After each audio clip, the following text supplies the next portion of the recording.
Welcome back. I'm Dr. Amy Novotny, and today we're going to look at a basic squat. It's a great exercise. You don't need gym equipment, something that you can do at home to strengthen your thigh muscles and your gluteal muscles. Now, often it is done in a way that can compromise the back a little bit. So we want to look at how to do it so our back doesn't hurt, because I have many clients with back pain and they're afraid to squat, or every time they do squat, they have pain.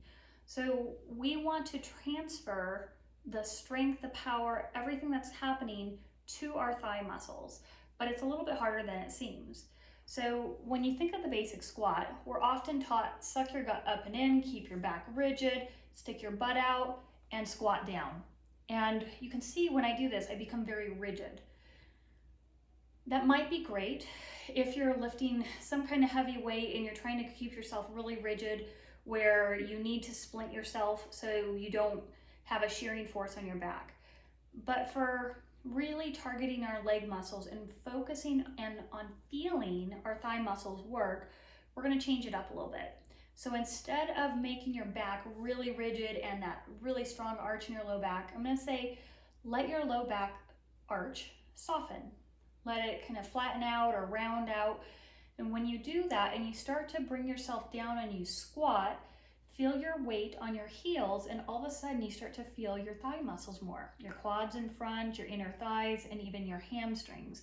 And you can see as I do this, it may not look pretty, but as I go down, I can feel my thighs. I don't feel like my back's compromised. I don't feel like my butt's compromised. And now when I push up, I can feel my quads. I can feel my hamstrings kick in, and then even my glutes at the very end. As I do that, I don't feel any strain in my low back. Now, if you have a body position and posture where you have a really strong curvature in your low back, and some people are like this might be really hard for them to actually try to flatten out their back because the curvature is so strong and they don't know how to relax the back muscles.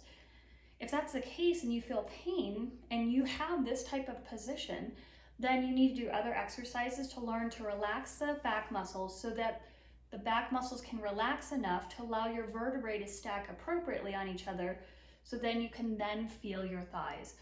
Otherwise, you may have to keep that curvature in your back and really try to focus on the thigh muscles working.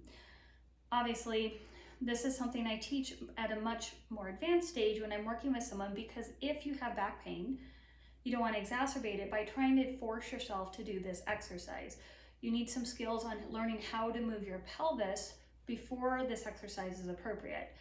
But if you don't have back pain and you have some control over your pelvis, then this exercise is great for lowering yourself and standing up and really working on your thigh muscles to get them to become your primary mover, not your back muscles.